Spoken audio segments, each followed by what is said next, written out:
교재 한번 펴보십시오. 우리가 지난 시간에 본래 성물에 대한 개념을 조금 살펴봤습니다.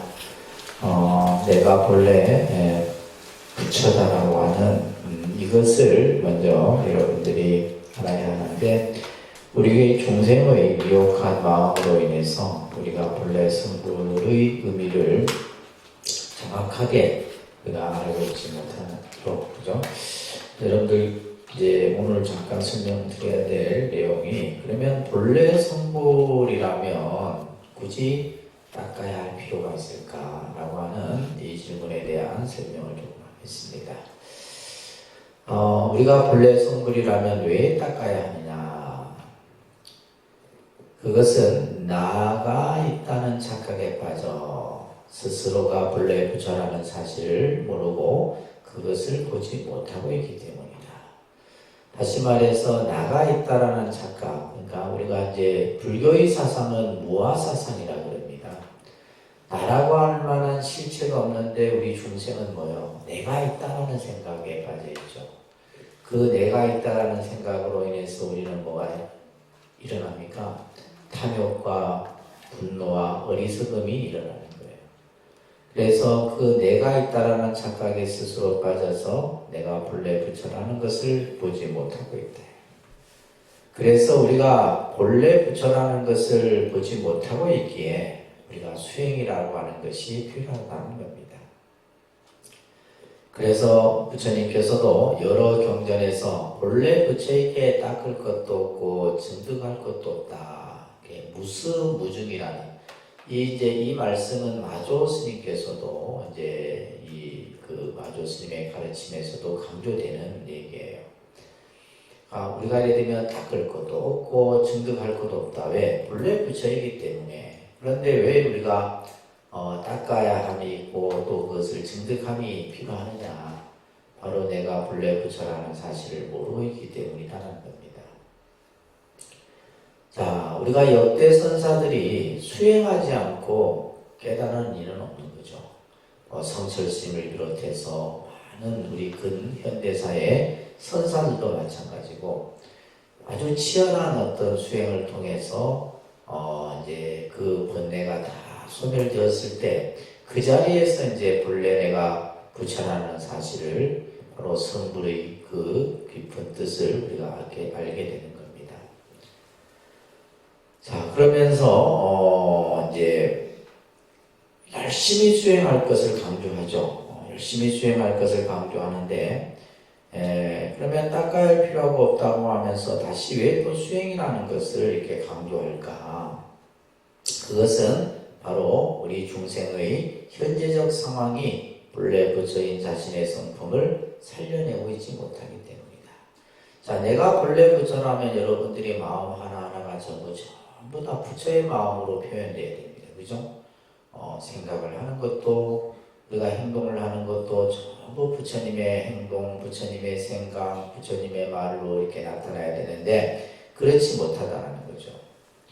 그렇기 때문에 우리가 본래 성품이 바로 부처이기 때문에 우리는 수행을 해야 된다는 거예요. 그래서 단 수행을 하되 내가 바로 부처라는 자리에서 출발하자라는 거예요. 부처라는 사실을 내가 알고 닦자라는 겁니다. 그래서 예를 들면 닦을 필요가 없다 해서 닦지 않고 바로 우리가 예를 들면 내가 마치 도인이냐 어떤 깨달음을 얻은 것이냐 생각해서는 안 된다는 겁니다. 그래서 수행이라고 하는 것은 평상시에 이 마음이 봐도 그죠? 그대로 부처의 마음임을 우리가 믿고 분별하지 않고 취사 선택하지 않는다는 거예요. 그래서 나중에 이제 마조 스님은 평상심이도다 이런 말을 했어요. 평상심. 그 평상심이라고 하는 것은 시비하고 분별하지 않고 조작하지 않는 마음을 평상심이라고 해요. 근데 우리는 늘 이제 매 하루하루를 살면서 또 여러분들이 어떤 가정생활 또 여러 인간관계를 살아가면서 끊임없이 우리는 뭐예요? 분별하고 치사하고 조작하고 하잖아요. 그죠? 자, 이것은 결코 조작적인 수행이 아니다. 다만 미혹한 이는 그것을 믿지 못함으로 번뇌 속에서 고통을 받고 있는 것이다. 그래서 여기서 말한 것처럼 조작하지 않는 마음이 중요하다. 자, 밑에 이제 전등록에서 이제 마조 스님의 설법이 설해집니다. 자, 같이 따라합니다. 도란 닦을 필요가 없다. 오직 오염되지만 말라. 어떤 것이 오염인가? 나고 죽는 마음으로 취하거나 향하거나 조작하는 이건 모두가 오염이다. 도를 알고자 하는가? 평상심이 바로 도다. 왜 평상심이 도라고 말하는가?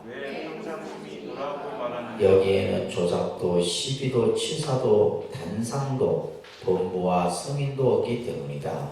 여기에는 조작도, 시비도, 치사도, 단상도, 범부와 승인도 없기 때문이다. 자, 지금 이 마조 스님의 이 전등록 법문은 굉장히 중요한 법문입니다. 도라고 하는 것은 닦아서 도가 이루어지는 게 아니다 이 말이에요. 닦는다는 자체도 뭐냐면 인위적인 조작인 거예요. 그러면 도라고 하는 것, 우리가 깨달음이라고 하는 것은 이미 갖춰져 있는데, 그렇기 때문에 이제 굳이 내가 뭐 닦는다, 수행한다, 참선한다, 명상한다, 기도한다, 이 생각이 다 뭐요? 조작하는 마음이에요. 그렇기 때문에 여기에서 중요한 핵심은 그 다음에 나오는 구절이에요. 다만 오염시키지 말아라. 마음을 오염시키지 말아라. 근데 우리의 마음은 뭐예요? 오염되어 있잖아요. 중생의 마음은 오염되어 있단 말이에요. 그러면 어떤 것이 오염인가라고 했을 때 우리가 나고 죽고 하는 이 삶 속에서 취하고 향하고 조작하고 하는 이 뭐 시비하고 분별하고 그죠? 무엇이 좋고 무엇이 옳고 무엇이 나쁘고 늘 우리는 그래서 우리가 참 중생의 마음이라고 하는 것은 이 마음이 없어지지 않아.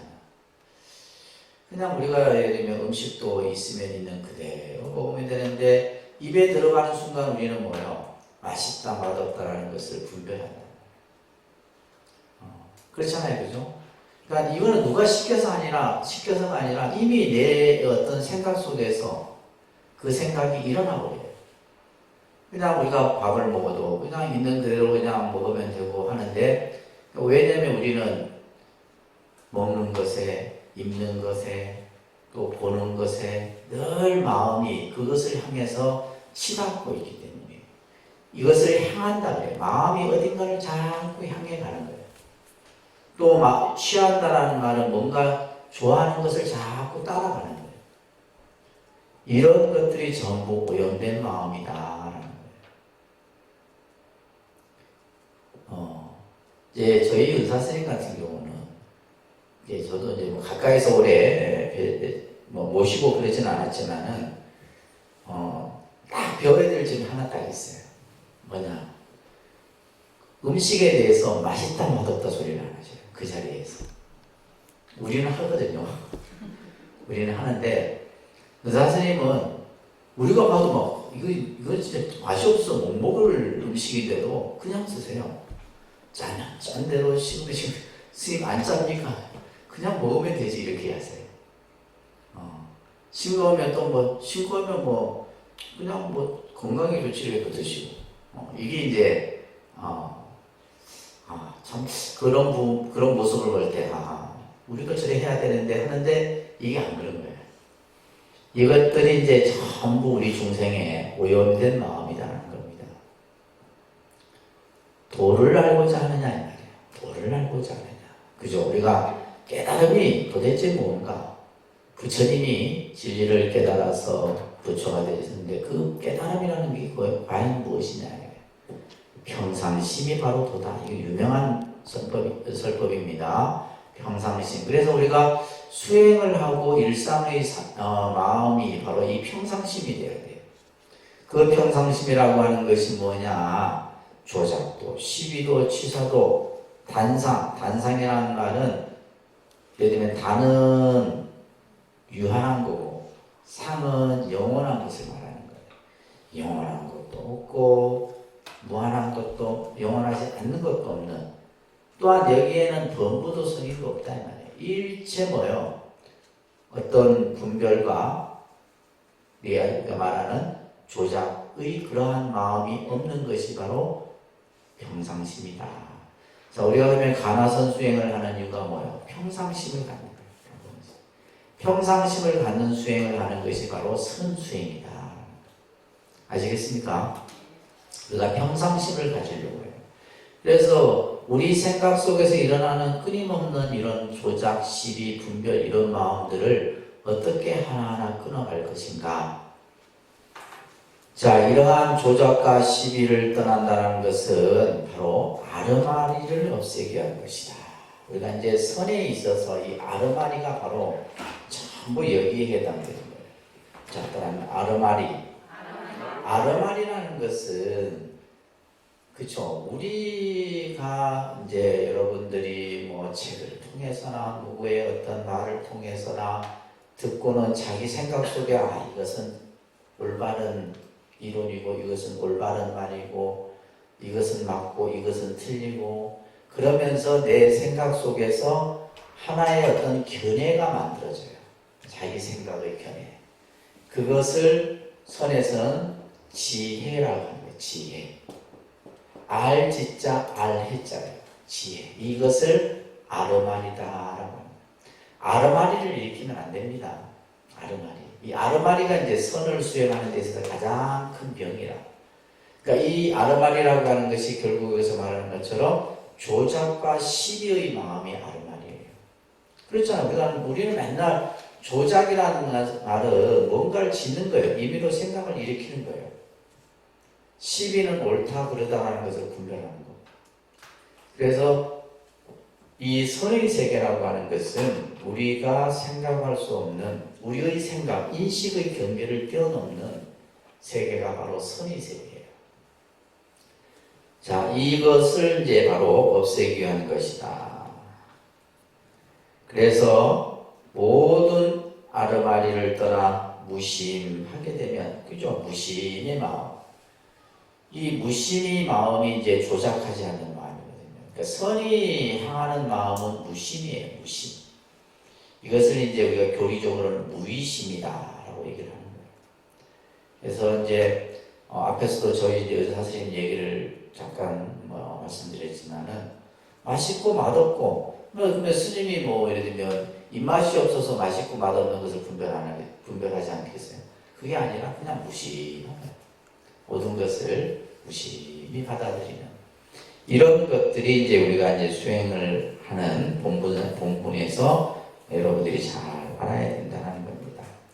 무심하게 되면 마음의 본체가 그대로 드러나요. 이 말이 중요한 말입니다. 우리가 무심의 경지에 이르게 되면 마음의 본체가 드러난다라는 말은 뭐예요? 마음의 본체라는 것은 본래 성불의 그 마음자리가 내가 본래 부처였구나. 이 마음이 그대로 드러난다 이런 얘기예요. 그래서 마조 스님께서는 돌을 닦아야 깨칠 수 있습니까? 라고 하는 질문에 대해서 자성은 본래 청정한 것이니 선이다 악이다 하는 분별 경계에서 막히지 않으면 된다 이거예요. 이런 사람이 바로 돌을 닦는 사람이다.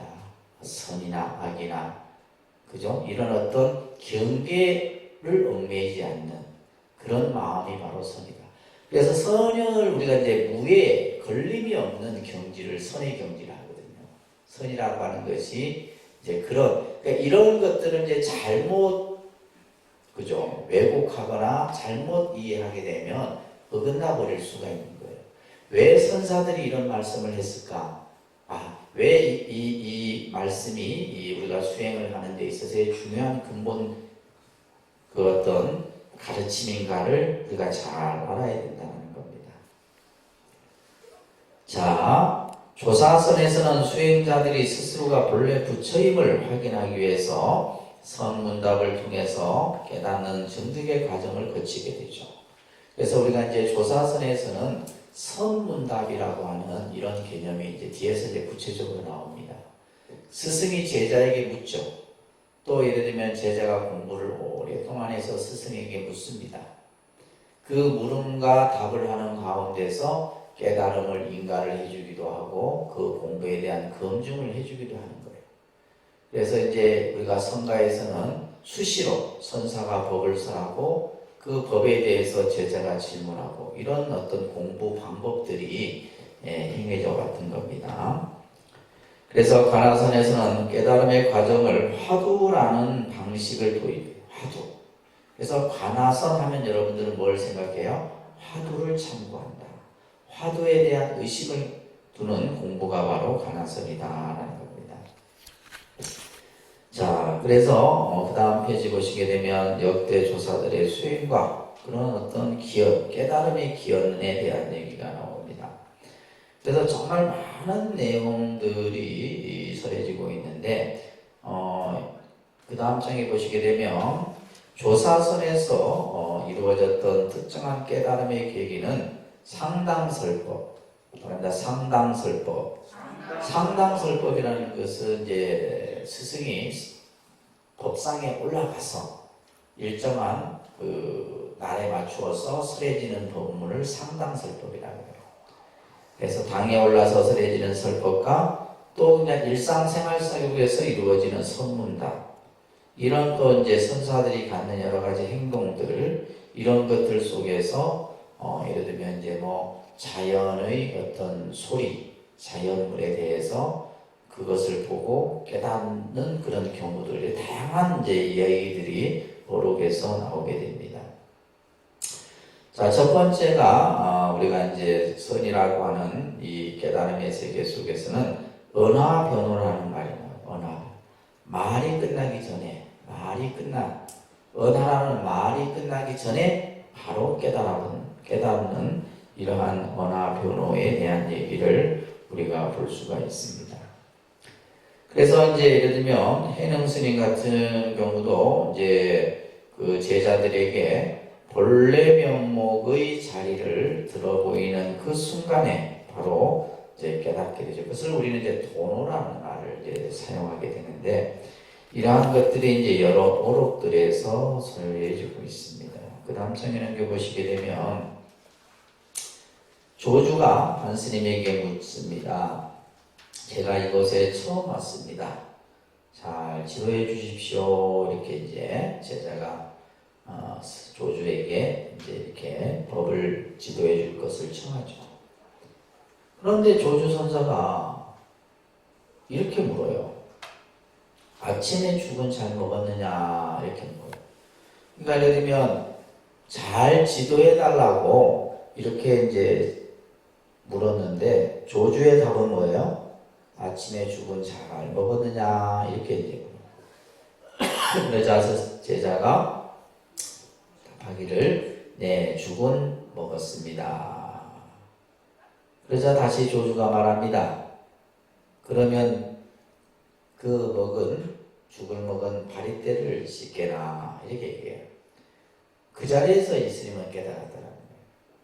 그러니까 이런 이제 내용들이 이제 선문답이에요. 그러니까 우리가 이것을 뭐 어떤 상식에서 이해로서 알 수 있는 건 아닙니다. 이것은 말 그대로 조주와 이 스님만이 알 수 있는 거예요. 그래서 우리가 이제 선을 얘기할 때 이심전심이라는 말을 앞에서 했었죠. 그죠? 또 한데 이심전심. 그러니까 예를 들면 마음과 마음으로, 다시 말해서 말을 하기 이전에 이미 깨달아 버리는 거예요. 이게 이제 선이 아주 훌륭한 한 면모라고 할 수가 있는 겁니다. 위에도 이제 보시게 되면 또 여러 가지 이제 모습들이 나오는데, 예를 들면 뭐 황벽선사가 예를 들면 이제 몽둥이질을 하게 되고, 또 임재스님에게 뺨을 맞는 정상자 얘기라든지 여러 얘기들이 나오는데, 또 한 얘기를 한번 볼까요? 홍주 땅에 수로라는 스님이 이제 처음 아조 스님을 찾아뵙고 이렇게 묻습니다. 달마가 서쪽에서 와서 전한 진리가 무엇입니까? 이것도 이제 화두 중에 한 화두예요. 우리가 이제 달마가 동쪽으로 간 까닭이라는 영화도 있었잖아요, 그죠? 달마가 동쪽에서 와서 이제 서쪽에서 와서 동쪽 중국의 전한 진리가 무엇입니까? 이렇게 하자 마조가 답합니다. 엎드려 절하라. 예를 들면 뭔가 이게 아주 뭔가 이 달마가 법을 전한 그 법이 무엇입니까? 라를 물었는데 이 임제 지금 마조 스님은 엎드려 절하라. 그래서 그 호통 소리에 그냥 이 수로나는 스님이 그냥 갑자기 절을 득 해서 그때는 뭐예요? 그냥 발로 걷어차버려. 이런 이런 것들이 기연이라고 해요. 기연. 그러니까 이거는 우리가 그냥 상상할 수 없는 그죠? 그런 어떤 상황인 거잖아요. 예를 들면 막 그냥 때로는 꽝을 때리기도 하고 때로는 뭐요 몽둥이로 그냥 때리기도 하고 뭐 이런 여러 가지의 기이한 행동들이 나와요. 근데 그것을 단순한 어떤 행동 그 하나만을 본다면 모르겠죠. 근데 이제 예를 들면 이 선사는 바로 이제 수로 스님은 그 순간 바로 깨달아 버린 거예요. 또한 이제 덕산 성감 선사 같은 경우도 캄캄한 밤에 촛불을 받아주다가 스승이 촛불을 불어 끄는 순간이 돼요. 이 덕산 성감 선사는 이제 원체 처음에 금강경을 아주 이제 오랫동안 연구를 하고 그래서 별명이 죽음강이라고 불려졌던 인물이 바로 이제 이 덕산 성감 선사예요.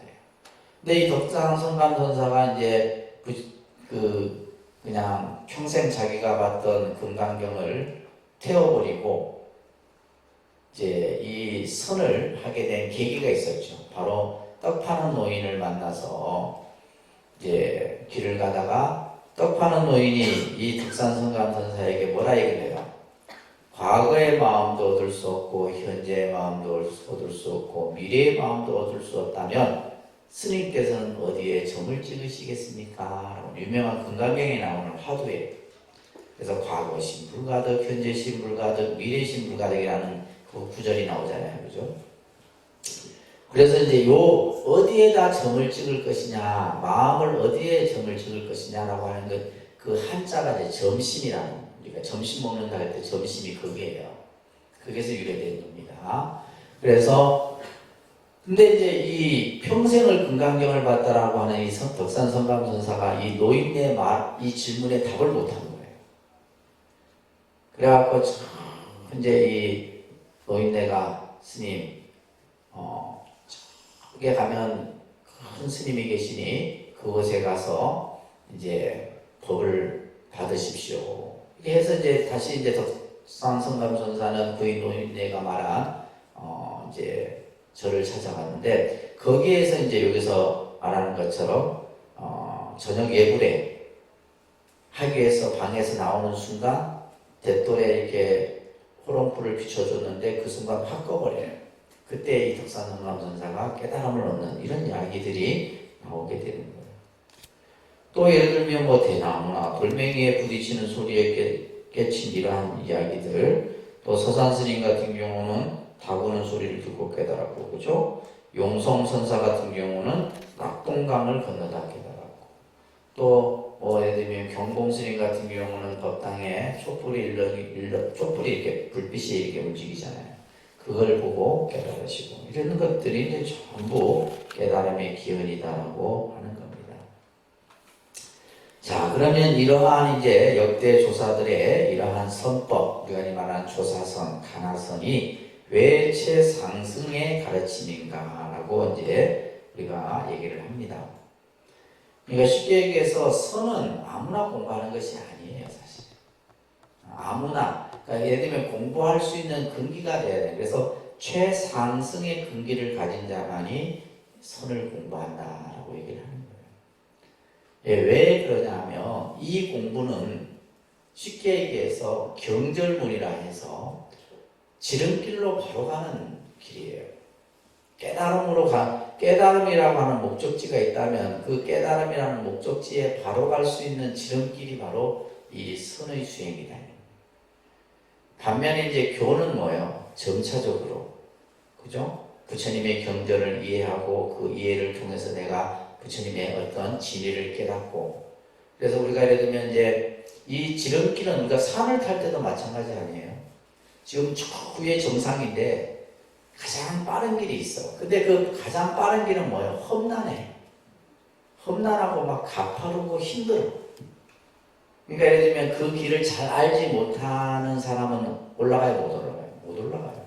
숲을 헤치고 가야 되고 절벽을 올라가기도 해야 되고 그러면서도 뭐예요? 위험은 항상 도사리고 있고 이게 바로 이제 우리가 선을 지름길에 해당합니다. 그래서 많은 우리 이제 불자들이 선을 한다고 하지만은 끝까지 다 가지 못해. 네, 끝까지를 가지 못해. 근기가 약하기 때문에 못 가는 거예요. 여러분들도 마찬가지입니다. 예를 들면 뭐 내가 가나선을 뭐 기본을 했다 전문화될 필요 없는 거예요, 사실.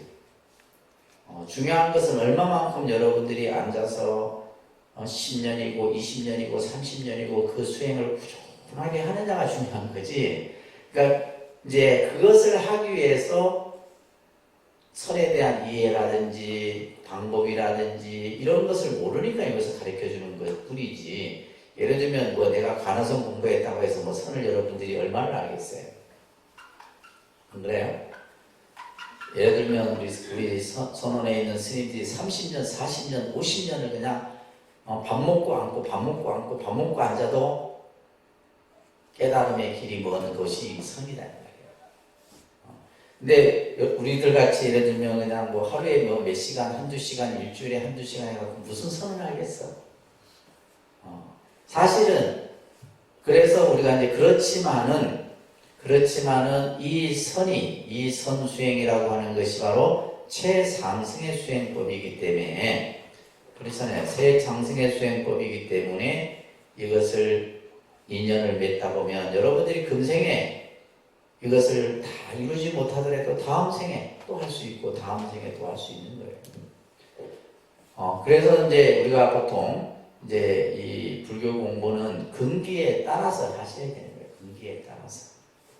근기에 따라서 해야 되는데 우리가 보통 상근기, 중근기, 하근기로 나누죠. 그렇게 나눕니다. 그죠? 그래서 상근기는 이거는 전생에 이미 닦아온 사람이에요. 우리가 상근기라 했을 때 처음부터 이제 잘하는 사람도 있지만 처음부터 잘하는 사람은 우리가 봤을 때 처음부터 잘하는 게 아니에요. 이미 뭐예요? 전생에서부터 닦아온 사람이에요. 예를 들면 우리가 서가모니 부처님이 6년 고행의 끝에 깨달음을 얻어서 천만의 말씀. 이미 서가모니 부처님은 과거 전생에 이미 다 닦아오신 분이에요.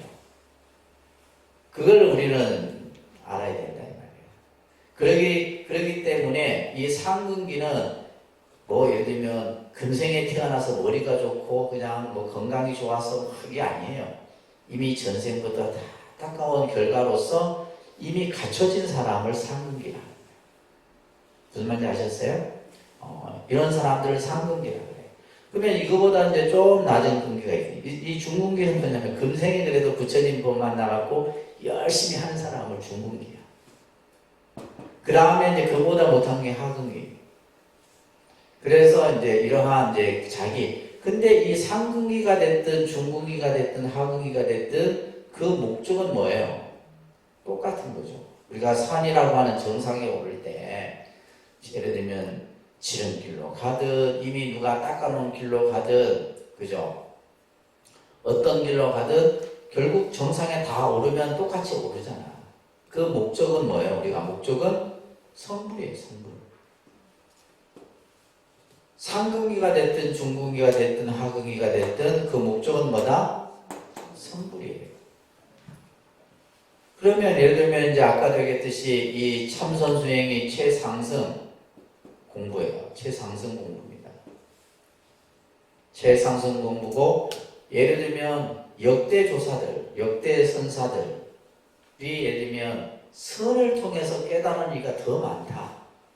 예를 들면 선사들 중에서도 교를 통해서 깨닫는 이도 있지만은 바로 우리가 그래서 이 참선은 최상승의 수행자가 할 수 있는 거예요. 그만큼 어렵다라는 거예요.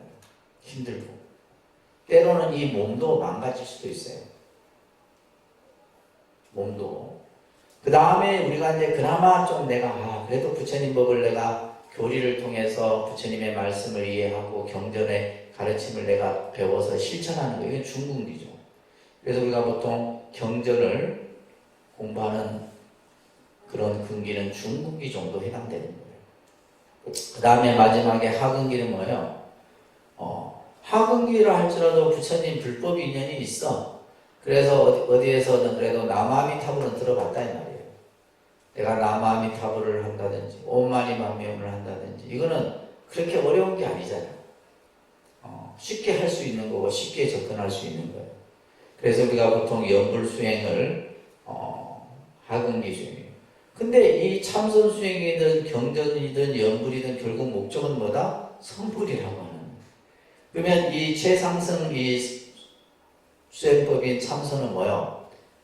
아까 얘기했듯이 경절문이라 해서 지름길로 바로 가는 거예요. 이 이제 중궁기는 뭐요? 그냥 천천히 단계 올라가는 거고, 이 하근기는 막 그냥 이거보다 더 느려. 이런 차이점이 있다는 것을 여러분들이 아셔야 되는 겁니다. 자, 그래서 우리가 불교의 여러 가지 수행법들이 있지만은 여기에는 다 근기에 맞는 공부들을 하셔야 되는 겁니다. 육조 스님께서 말하죠. 유없는 대열만이여 둥그렇고 밝아 언제나 고요하고 밝게 비추미로다. 그래서 대열만, 깨달음을 말하는 거예요. 그 깨달음이라고 하는 것은 항상 늘 밝은 지금 여기서 말하는 그 달빛이 됐든 태양이 됐든 항상 밝게 비추고 있다는 거예요. 자, 그래서 밑에 보시게 되면 관심일법, 그죠? 총섭재행이다라는 말이 나와요. 그래서 마음의 이 한 법은, 마음을 관하는 이 일심법은 모든 수행을 다 포함한다. 자, 이 말이 무슨 말이냐면, 자 보세요. 참선만 마음 수행이 하는 게 아니라 경전을 공부하는 것도 마음 수행이고 연불을 하는 것도 다 마음 수행이다. 그러니까 이 모든 것이 전부 마음 수행 하나에 다 귀결되는 거예요. 이걸 여러분들이 잘 이해를 하셔야 됩니다. 그래서 불교의 수행은 그냥 한마디로 얘기하면 무슨 수행? 마음 수행이다라고 얘기를 하는 거예요. 마음 수행. 그 마음 수행에 있어서 이제 가지가지로 그 수행법이 달리 나타나는 것이다라고 여러분들이 보시면 됩니다. 자, 그런 내용들이 나오죠. 그 다음 페이지 넘겨보시면 가나선을 왜 최상승 수행법이라 얘기를 하느냐. 바로 이 가나선은 조사선의 역대 조사들의 수행의 그 전통이 뭐요? 그대로 계승되고 있기 때문이에요. 이것은 서가모니 부처님으로부터 이어지는, 그죠? 이러한 수행법. 그래서 예를 들면 우리가 이제 지광 수행이라든지, 또 예를 들면 뭐 통한 점수법, 이것을 좀 더 위로 만들어진 것이 바로 도노 견성을 밝힌 가나선 수행법이다라는 겁니다. 자, 밑에 보시게 되면 서산 스님의 이 선교결에서 말씀하시는 내용인데요. 자, 따라합니다. 선은 부처님의 마음이요, 교는 부처님의 말씀이다. 교는 말로 말 없는 곳에 이르는 것이요, 선은 말 없이 말 없는 데 이르는 것이다. 말 없이 말 없는 데 이르면 그것을 무엇이라고 이름할 수 없으니 억지로 이름하여 마음이라고 한다. 자, 이 지금 서산 스님의 선교결에서 하시는 말씀이 아주 중요한 말이죠. 우리가 선이 뭐냐 라고 했을 때 이것은 부처님의 마음이고, 교는 뭐냐? 부처님의 말씀이다. 근데 교라고 하는 것은 말로서, 우리가 교라고 하는 것은 말이나 언어나 문자로서 전하는 거잖아요. 그죠? 그래서 말로서, 말 있는 데서, 그죠? 말 없는 곳에 이르는 것이 교고, 선은 뭐요? 말이 없는, 말 없이 말 없는데 이런 거야. 아까 그래서 이신전심이란 말을 했잖아요. 마음으로 전하는 것이지 무슨 언어나 문자나 말로써 전하는 것이 아니다. 그래서 말 없이 말 없는데 이르는 그것을 무엇이라 하느냐? 네가 어떻게 이름을 지을 수 없으니까 그냥 마음이다 라고 얘기를 하는 것이다. 이렇게 지금 얘기를 하고 있죠. 그렇죠? 그것을 마음이다. 그러니까 우리가 마음이라고 이름을 붙여놓은 거예요. 그냥 마음이라고 하는 것도 이름인 거고, 그래서 예를 들면 부처라고 하는 것도 이름인 거고, 이런 내용은 금강경에서 나오잖아요. 부처라고 하는 것은 그것을 단지 그 이름이 부처이고, 보살이라고 하는 것도 단지 그 이름이 보살이고, 마음이라고 하는 것도 그냥 우리가 그냥 이름을 붙여서 마음이라 했다 이 말이에요. 자, 두 번째는 가나서는 모든 것을 다 갖추고 일체의 행을 이루기에 거기에는 아무것도 걸림이 없다. 그래서 우리가 선에서 금강경에서 얘기하고 있는 것처럼 응무소주 이생미심이라는 말이 있죠. 그죠? 모든 것은 다 이 마음으로부터 다 만들어지는 것인데 그 마음을 어떻게 해요? 집착하지 말고 마음을 이렇게 하는 거예요. 수행을 해도 내가 수행한다는 생각을 갖지 말아요. 내가 닦아도 닦는다는 생각이 없어야 되고, 그죠? 이런 응무소주 이생기심의 마음. 그래서 해능 스님은 이렇게 얘기를 합니다. 모든 법을 다 통달하고 모든 행을 다 갖추어 일체를 떠나지 않으면서도 다만 법의 모양을 떠나서 행위를 하되 얻는 바가 없는 것을 최상승법이란다. 그래서 이 선이라고 하는 것은 모든 것을 다 통달해. 또 모든 것을 다 갖추어. 그래서 이 선이라고 하는 우리가 이 마음 안에, 마음이라고 하는 이 마음 안에 모든 것이 다 들어있잖아요. 또 그 마음 안에 모든 것을 다 갖추고 있어. 그렇지만은 그것을 떠나서 우리는 이제 여기서 지금 모양을 떠나서 행위를 하되 얻는 바가 없다. 다시 말해서 무심이에요. 무심. 그 무심의 수행이 바로 최상승의 수행법이다. 이 얘기를 하는 거예요.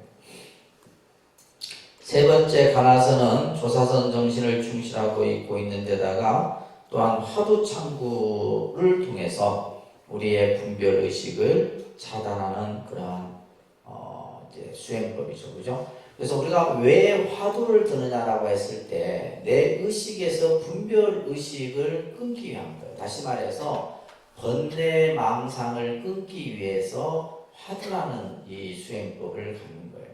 위파사나 수행은 어떤 대상에 대해서 집중하는 거고, 예를 들면 관법 수행도 마찬가지예요. 어떤 관점, 어떤 우리가 몸이 됐든 호흡이 됐든 어떤 대상이 됐든 간에 집중, 똑같은 이제 그러니까 위파사나 수행도 그렇고 명상에 있어서도 어떤 대상에 집중하는 이유가 뭐예요?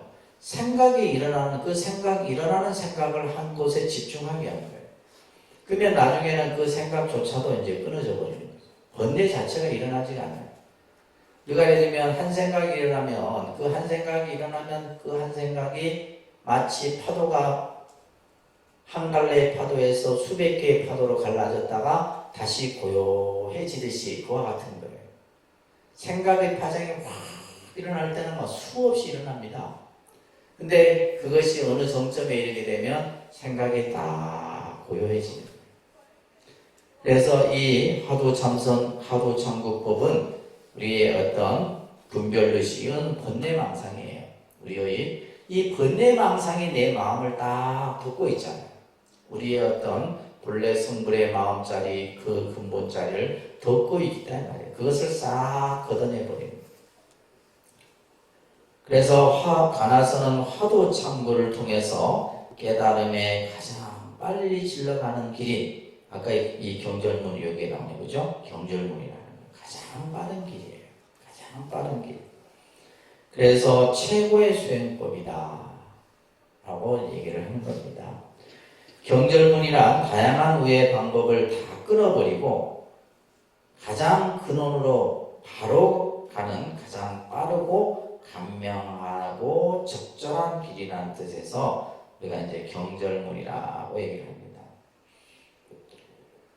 자, 그래서 이제 이 가나선 수행법이 최상승 수행법인데 왜 이 가나선 수행을 여러분들이 어려워해요? 그죠? 왜 어려워해요? 아까 뭐가 안 되기 때문에. 근기가 안 되기 때문에 어려운 거예요. 근기가 안 되기 때문에. 내가 이것을 할 수 있는 근기가 안 되는 거예요. 그런데 이제 예를 들면 근기가 된다 할지라도 또 이 공부 방법을 잘못 또 이제 하다 보면 이게 뭐만 생겨요? 뭐만 생겨? 이것만 생기는 거예요.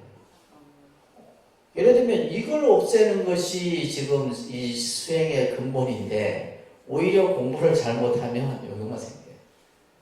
대표적인 게 누구예요? 모 선원의 불자들이 그래. 모 선원의 불자들이. 그 사람들은 지들이 최고인 줄 알아요. 그러니까 수행의 기본 자체가 안 돼 있는 거죠. 우리가 예를 들면 선사들 치고 역대 선사들 다 이렇게 어록에 보게 되면 그 선사들의 면면을 보면 전부 뭐예요? 하심이에요, 하심. 예를 들면 동자가 오든 삼위가 오든 누가 오든 간에 먼저 가서 다 이렇게 하고 맞이하고 예를 갖추고 이런 것들이 기본이 돼요. 예를 들면 내가 뭐 방장이다, 내가 뭐가 종정이다 해서 그냥 이게 아니에요. 그런 선사는 한 사람도 없어. 그래서 우리가 이제 수행이라고 하는 이런 어떤 근본 뜻을 잘 이해해야 되고 그 수행을 통해서 우리가 어떻게 마음을 쓰고 어떻게 해야 되는 것도 중요한 겁니다.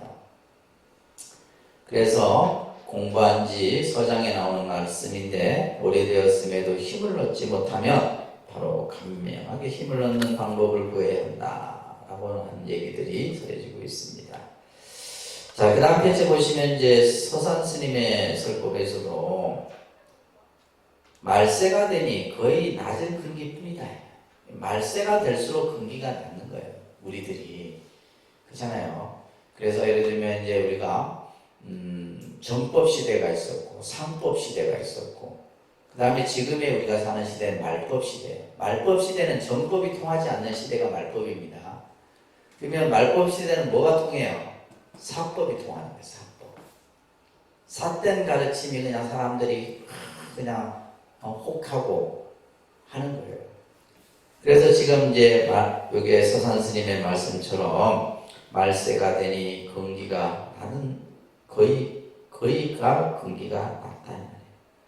이들은 교회 별전의 근기가 아닌지라 교회 별전의 근기라는 건 선의 근기가 아니다 이런 말이에요. 오직 원동문의 지의 길과 뜻의 길과 마음의 길과 말의 길로 보고 듣고 믿고 하는 것을 귀하게 여길 뿐이다. 저들은 이치와 뜻과 마음과 말의 길이 끊어져 아무런 맛도 없고 만질 수 없는 것에서 철통 같은 어둠을 쳐부수는 이 경절문을 귀하게 여기잖아요. 이 경절문을 뭐라고 그랬어요? 선의 문이다. 선의 세계를 경절문이라고 하는 거예요. 어떻게 해야 하느냐? 이제 그대는 팔방에서 오는 납자들을 접대할 때 칼을 쓰되 긴밀하게 하여 억지로 이치에 닿지 않는 말을 하지 말며 바로 본문인 경전문의 활구로서 활구라는 것은 살아있는 화두를 활구라고 해요. 활구. 그래서 우리가 이제 한국 불교의 선을 활구 참선이라 합니다. 그래서 예를 들면 성철 스님을 비롯해서 역대 선사들의 이 활구라는 말은 살아있는. 그래서 나중에 활구, 사구는 죽어있는 말이에요. 활구는 생생하게 이제 살아있는 그러한 화두 참선법으로서 납자들로 하여금 스스로 깨쳐 스스로 깨야만 할 것이다. 그렇게 해야 종사가 사람을 위하는 댐댐이가 될 것이다 라는 얘기를 하고 있는 겁니다. 그러면 이 가나선, 최상승법이라고 하는 이 가나선 여러분들 입장에서도 어렵죠. 어렵습니다. 그리고 이제 이 수행이라고 하는 것이 그냥 단순히 그냥 뭐 앉아서 하는 것만이 수행이 아니에요. 그래서 우리가 예를 들면 선원에 이제 수행하는 분들은 모든 생활 자체가 이러한 어떤 선에 맞추어서 수행을 하다 보니까 뭘 해야 되냐. 그러니까 예를 들면 뭐 의식주에 대한 이런 후원이라든지 이런 것들이 다 뒷받침이 돼야 됩니다. 그래서 우리가 이제 결제마다 그 수행하는 스님들을 위해서 대중공양을 올리고 하는 이유가 거기에 있는 거예요. 의식주가 갖추지 않으면 수행을 하기가 어렵잖아요. 그러니까 일반 사찰이야 뭐 제가 있고 불공을 하고 하니까 이제 그런 것들이 만들어지지만은 선원 같은 데서는 그런 걸 하지 않는다. 그래서 예불도 그냥 죽비 3번으로 끝내요. 예불 뭐 하지 않습니다. 사시 공양 그냥 마저 올리고 죽비 3번으로 끝내요. 그러면 나머지 시간은 오로지 뭐예요? 참선 수행만을 중심으로 하는 거예요. 자, 그렇다면 이러한 최상승 수행법은 누구나 수행할 수 있느냐? 자, 그래서 육조단경에서도 뭐야? 아까 제가 얘기했죠? 근기, 뛰어난 근기를 갖춘 자, 상근기를 갖춘 자만이 이 수행을 할 수 있다. 이런 얘기를 하십니다. 육조단경 누가 쓰신 거예요? 해능선사가. 그래서 이제 이러한 그 말씀들이 있길래 선을 하는 사람들이 뭐가 있냐면 자기 나름대로의 어떤 자긍심이 있는 거예요. 선을 내가 딱 선을 수행한다 하면 그래도 최상승의 근기를 갖췄다고 보는 거예요. 그런데 이제 그 수행에 있어서 잘 해야 되겠죠. 그죠? 그러면 상근기가 아닌 사람은 이 수행을 할 수 없느냐? 그렇지 않다는 거예요. 근기가 낮은 이란 스스로 미혹해서 밖에서만 부처를 찾아. 그러니까 우리가 예를 들면 여러분들이 지금 부처가 어디 있느냐? 내가 본래 부처인데 우리는 지금 뭐예요? 맨날 법당에 와갖고 그냥 부처님만 보고 부처님을 찾으려고 하는 거예요. 밖에서 찾지 말아라 이 말이에요. 밖에서. 어디 딴데 부처가 어디 따로 있어요. 그래서 예를 들면 지금 여기서 말하는 것처럼 하근기, 근기가 낮은 사람은 자꾸 딴 데서만 부처를 찾으려고 한단 말이에요. 그러면서 자신의 성품을 깨닫지 못한 이들을 하근기라고 하는 거예요. 그러나 이렇게 근기가 낮은이라도 단박에 깨치는 조사의 가르침을 듣고, 그죠? 밖으로 치닫던 뜻을 거두고 이 순간 이 자리에서 자기 본성을 살핀다. 그러니까 이제 우리가 이러한 가나선을 자꾸 여러분들에게 이렇게 설명하고 하는 이유는 결국은 모든 공부의 기결점의 마지막은 여기에 와야 된다는 거예요. 그렇잖아요. 우리가 예를 들면 경을 통해서도 내 본성을 깨우칠 수 있지만 마지막 공부는 이 자기의 마음자리를 깨우치는데 그 귀결점이 돼야 되는 거예요. 그리고 예를 들면 또 이걸 이해하는데 우리가 부처님의 말씀을 이해하지 못하고는 이것도 이해하기가 어려운 거죠. 어려운 겁니다, 사실은.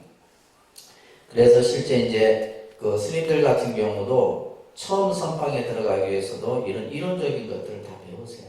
다 배우고 나서 조사선이 뭔지, 가나선이 뭔지, 화두를 어떻게 참고하는지 이런 것들을 다 배우고 나서 하는 겁니다.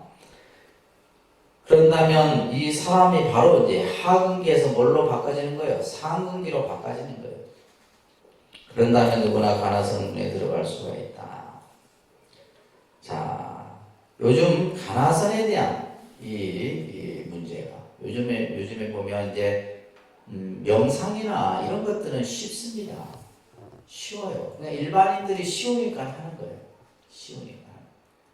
그러니까 우리가 예를 들면 우리가 그랬잖아요. 뭔가 내가 손에 잡히는 게 있으면 이게 이제 하기가 쉬운데, 이거는 정말 제대로 이제 하기 위해서는 굉장히 말 그대로 아까 금방 얘기한 것처럼 근기가 수승하지 않으면 접하기 어려운 거예요. 제대로 또 그 길을 일러주지 않냐면. 그래서 가나선 자체에 문제가 있는 게 아니에요. 이 공부법이 잘못이 아니라 뭐가 문제인 거예요? 가나선을 닦는 우리 자신에게 문제가 있는 것이지 가나선 자체가 문제가 있는 게 아니란 말이에요. 왜냐하면 가나선을 한다 해놓고 본인들은 하지 않잖아. 근데 이제 명상을 하고 이렇게 뭐 윗바사나 하는 사람들은 보면 삶 속에서 그대로 이렇게 하려고 노력을 해요. 근데 가나선 하는 사람은 그냥 선실에 앉아있는 것만 가지고 그냥 끝내버려요. 근데 아니에요. 일상에 돌아와서도 똑같이 내가 길을 가면서도 내가 밥을 하면서도 무엇을 하면서도 항상 하루의 일력을 다 가지는 이것이 돼야 되는데 그런 것들이 안 되잖아요. 그러다 보니까 우리 이 공부를 하는 우리 자신에게 문제가 있다는 거예요. 그래서 참선을 하는 사람들 가운데 이제 보면 이제 여기서도 말하고 있는 것처럼 참선하는 스님도 갑자기 가서 어디 저 윗바사나 남방불교에 가서 윗바사나 배우고는 이런 스님들이 부지기수입니다. 그래갖고 본인들이 또 이제 참선하다 말고 윗바사나 하나 하고 이런. 왜냐하면 각기 자기 근기에 따라서 그 공부가 어떤 것이 좋고 어떤 것이 나쁘다라고 말할 수는 없어요. 예를 들면 윗바사나 수행도 부처님의 수행법이고, 그죠? 가나선 수행도 이것은 중국으로 우리나라로 이어지는 수행법이고, 윗바사나는 남방불교권에서 행해지는 수행법이지, 그 남방불교에서 행해지는 것을 이쪽에 와서 하려고 하니까 이게 서로 뭐가 일어나요? 충돌이 일어나요. 그러니까 예를 들면 윗바사나 하는 사람은 자기의 윗바사나 수행을 드러내기 위해서 뭘 해요? 가나선을 배척해야 되는 거죠. 또 가나선을 하는 수행사, 그거는 저 남방불교에 가서 하지 왜 여기 와서 하냐 이게. 서로 뭐예요? 이제 각자의 자기의 수행법을 가지고 무엇이 더 낫고 무엇이 더 못하고 뭐다 하는. 뭐 명상이 더 낫니 뭐가 더 낫니. 근데 중요한 핵심은 뭐예요? 마음 수행이에요. 마음 수행. 가나선을 하든 윗바사나를 하든 명상을 하든 마음 수행이 안 되는데 뭐 그 수행법을 가지고 일꿈저럭 얘기들을 하는지 나는 알 수가 없대. 요즘 윗바사나 수행을 해갖고 마음 수행이 잘 되면 그 수행법이 훌륭한 거고, 그죠? 가나선을 해서 가나선 수행을 통해서 마음 수행이 잘 되면 그 수행이 또 훌륭한 거예요. 명상도 마찬가지고. 근데 우리는 자기가 하고 있는 것을 가지고 이제 우열을 따지고 그러다 보니까 이게 이제 문제가 생기는 거예요. 이건 다 스님들의 문제입니다. 그래서 수행자가 가장 경계해야 될 것이 뭐예요? 자만심에 빠져요. 내가 이제 공부를 이만큼 했는데 여러분들도 마찬가지입니다. 뭐 공부를 했으면 한 만큼의 결과가 그대로 나와야 될 거 아니에요. 내가 공부를 이만큼 했으면 이만큼의 그 사람의 행동이나 마음이 그대로 나와야죠. 근데 그렇지 못하고 그냥 내가 뭐 몇 년을 했네, 몇 한거를 닦았네, 이미 많고 필요 없는 거예요. 그래서 가나선 수행자 가운데서도 아무런 수행력도 없이 자신의 수행법만을 죽여서, 그죠? 암만만 기어가는 이들이 있다 이 말이에요. 이거는 참으로 경계해야 될 일이다. 그래서 서산스님께서 참선하는 이는 교문에도 닦고 끊어가는 좋은 길이 있음을 믿지 않는다. 물든 마음과 익힌 버릇이 일어나도 부끄러워할 줄 모르고 수행력은 없으면서 참선법에 기대어 오만만 크게 부리니. 그러니까 간혹 이제 선원에서 수행하는 이들이 이제 이 가나선 수행법이 최상승 수행법이고, 이거는 뭐 삼근기 많이 한다니까 뭐요? 쓸데없는 어깨에 힘만 들어가고. 아까 얘기했듯이 우리 일반 불자들도 마찬가지예요. 모선원에서 수행하는 사람들은 뭐냐면 염불하고 이런 사람들 뭐예요? 우습게 생각한다. 그게 우습게 생각할 일이 아니잖아. 자기가 하는 공부가 최고고 나머지 공부는 아니다. 부처님 법에는 그런 거 없어요. 아까도 얘기했듯이 선이라고 하는 것은 모든 것을 다 아우르는 것이지 어떤 것은 버리고 어떤 것을 취하고 하는 것이 아니다 이 말이에요. 그래서 수행력은 없으면서 참선법에 기대어 오만만 크게 부린다. 그 사람들은 웃긴 게 그 선원의 그 스님만 스님이고 나머지 스님은 스님이 아니에요. 그게 무슨 참선하는 사람들의 생각이에요. 제가 이 녹음이 돼갖고 내가 구체적으로 얘기를 안 한다. 근데 너무 아니면 다 얘기할 건데. 그래서 그 말하는 품이 무턱대고 교만하기 짝이 없다 이 말이에요. 그러므로 옳게 배워 마음을 닦는 사람은 스스로 비굴하지도 높이지도 않는다. 그렇죠. 우리가 예를 들면 수행을 잘하는 사람은 언제나 항상 자기의 마음을 바로 가지고 남을 낮춰보지도 않고 그렇다고 자기 스스로를 교만하지도 않는 거예요. 그걸 하나를 보면 알아. 우리가 예를 들면 수행을 누가 잘하느냐라고 했을 때 그 수행의 평가는 뭐예요? 그 사람의 행을 보면 알아요. 그 사람의 마음을 보면 알고 그걸 가지고 판단하는 것이지 예를 들면 내가 몇십 년을 했다 얼마를 했다 필요 없는 거죠. 자, 그래서 우리가 이제 이러한 가나선 수행이 최상승의 수행법으로서 여러분들이 이러한 공부들을 어렵지만은 그래도 조금씩 알아가면서 또 평상시에 늘 자선을 하고 또 그러면서 일상생활 속에서는 자기의 마음을 늘 성찰하고 살피는 이런 수행을 해 나가셔야 돼요. 아셨죠?